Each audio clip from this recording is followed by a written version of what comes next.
The Money Show with Bruce Whitfield on 702. Let's walk the talk On 92.7 and 106 FM. First question to you. What to reach out to as many universities as possible, and so they invited me. So I was speaking and explaining what I do, what the present situation is with Corona, and about the future of the world, how we can create a world completely different from what we have right now.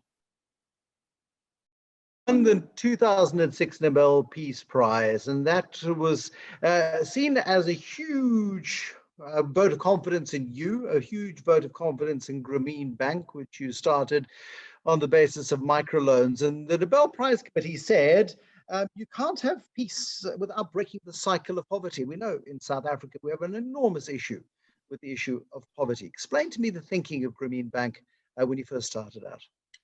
Well, at that time, it was simply a question of reaching out to people who are destitute, because we are going through a famine in the country. People are dying of hunger, massive number of them. So I was trying to see if I can be helpful in any way, useful, not helpful, useful to them in some way. So this is why it worked, and gradually I get to know lots of people, lots of work and so on. Then I saw the problem of loan sharking, people lending tiny little money to people and then grab everything they got. And it's such a tragic thing that you have to watch it happening right in front of your own eyes. And people know each other in the village, but they extract things from each other. So I was trying to see how to protect the victims of the loan shark. So one of the things I came out with, why don't I lend the money myself? If I lend the money, the person doesn't have to go to loan shark. Then the problem is solved. And that idea I thought could work. So I started giving money out of my own pocket. I told them that if you need money, don't go to loan shark, come to me, it is easy. And in the beginning, they were hesitant, but gradually they got used to it. And they saw it's so much easier, and they don't have to give up everything for loans. And that became very popular. Then I got into big battle with the banking system. I kept on criticizing the banking system. I said, the banking system is designed the wrong way. The basic principle of banking has become lending money to people who already have lots of money, and don't lend the money to people who don't have money. I said, this is a wrong way. You should be doing the other way. Lend money to people who don't have money, and then wait until we find somebody with money to get some more money. So this is how the whole thing began, and we call it Grameen Bank. We created a bank out of it, and gradually it grew, and the idea spread all around the world. And that became known as Grameen Bank, and the program became known as microcredit. But microcredit specifically to women, because your own studies discovered that women were more inclined to invest in a micro enterprise that created income for families rather than men who had a completely different approach to the money that they borrowed. Well, I started putting it this way. I said, look, when I looked at the bank, I saw this is not working for the people. So I created an alternative bank, another kind of bank. And how did they did it? And the idea was very simple. I said, when I tried to find the rule or the procedure how to do banking, I look at the conventional banks, how they do it. And once I learned how to do it, I just do the opposite. They go to men, I go to women. They go to city center, I go to village. They want to give loans to big people, I give loans to the poor people. They want collateral, I said, forget about collateral. In my system, there is no collateral. They want people to come to their office to do the business. I said, that's wrong. People should not go to the bank, bank should go to the people.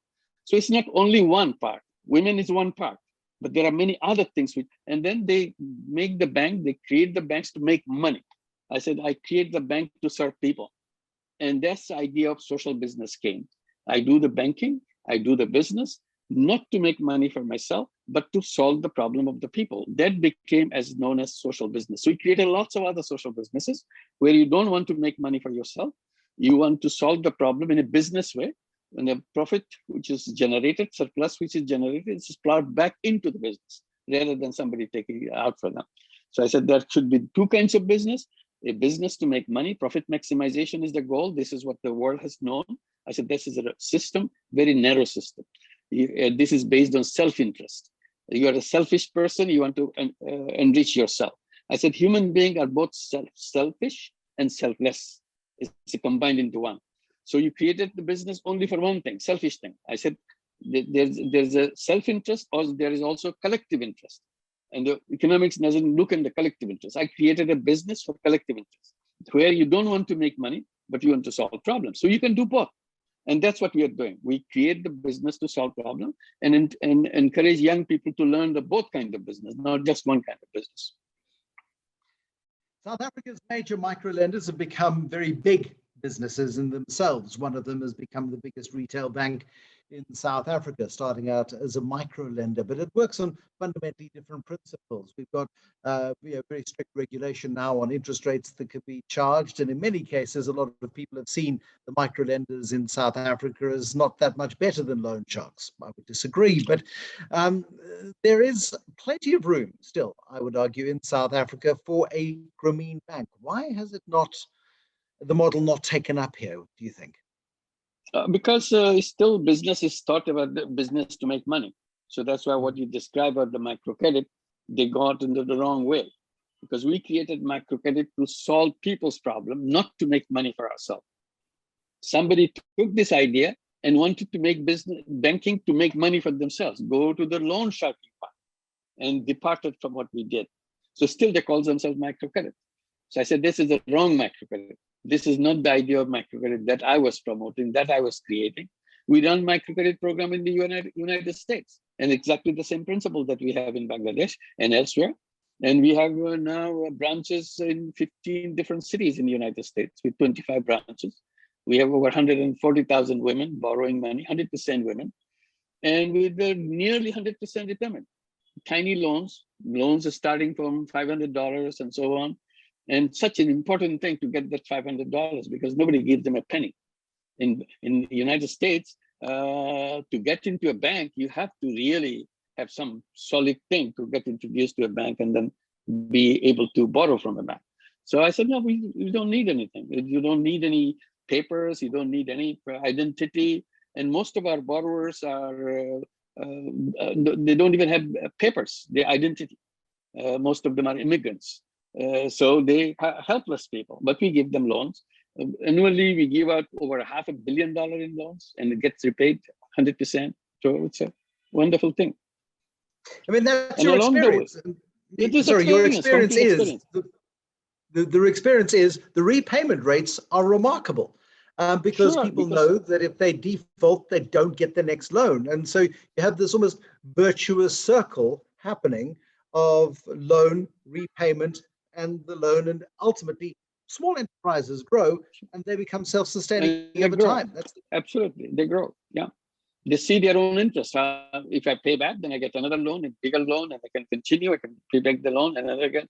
So I can move. I can grow up. I don't get stuck in the same position that I started out with. From what you know of South Africa, why would it be important for us here to have a Grameen bank?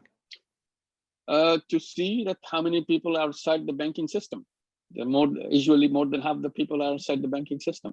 I said, people are entrepreneurs, no matter where they are born, whether they're born in a destitution, whether they're born in the street, that all human beings naturally are entrepreneurs. But our financial system doesn't allow that to come out. I said, finance is the oxygen of entrepreneurship. If you bring that oxygen to people, suddenly people become alive and active. All the ideas start working. If you don't bring that, they'll feel dead. I don't have any idea because I never exercised my mind because there's no reason to. The moment you put the money on the table, my mind starts working. And I say, I want to do something. So all these women that you talk about in Grameen Bank or the United States or everywhere, including in South Africa, where we have been working in the past, creating microcredit programs, all these women who took loans, they're not looking for jobs. They become entrepreneurs. So they create their own business to help themselves to get out of the system, get out of the situation they are in. So this is a fantastic thing to happen. What we have done, now the second generation, children of these families who grew up in Grameen Bank and so on, they went to school, they have education, but they're sitting around having no jobs. I said, why didn't you work? I said, look, we don't have any work because we don't have any job. I said, why are you waiting for a job? Did your mother wait for a job? She took a loan and started business. Why didn't you do that? I said, no, we don't know how to do that. Your mother didn't know how to do it, but she did it. You see, the difference between you and your mother is a natural human being. She acted when she got the opportunity, she became an entrepreneur. You become an artificial human being because you went to school. School created you into an artificial human being. All you want, somebody has to offer you a job, then you go there and do the routine thing, follow orders from somebody else. That's very artificial. Human beings are creative beings. The moment you accept a job, you surrender all your creativity. So all you have to do is to create a financial system so that everybody can become an entrepreneur. When I'm an entrepreneur, finance is not a limitation. I can go as far as I want. That's the thing. So with South Africa is looking for the opportunity. First thing to do is to create a banking system to do that. What we do in Bangladesh, we create social business venture capital fund and ask the all unemployed young people, come up with a business idea, we'll invest in your business. No question asked. And we do it as a social business, meaning we don't want any share of your profit. Profit stays with you. All you have to do is just return the money that I gave you. That's all you have to do. And people love that. Now they're getting thousands and thousands of young people take money from this venture capital fund and start their own business instead of waiting in line for jobs, which is not coming anywhere. And in a world that is becoming increasingly driven by technology, in a world where we're terrified of the future of artificial intelligence taking so many of the entry-level jobs that exist in society today, surely this level of enterprise is the only way to ensure some kind of social stability into the future, creating generations of micro-entrepreneurs, people who can grow over time their own businesses, their own livelihoods, their own families' livelihoods. I'm glad you raised the question of artificial intelligence, which only promises that nobody will be on job anymore, because all the jobs will be taken over by them. Whichever job, whether it's an intellectual job, whether it's a physical job, whether it's an office job, all the jobs will be taken by artificial intelligence because machine can do better than the human being. So we all turn into garbage on this world because we have no role to play.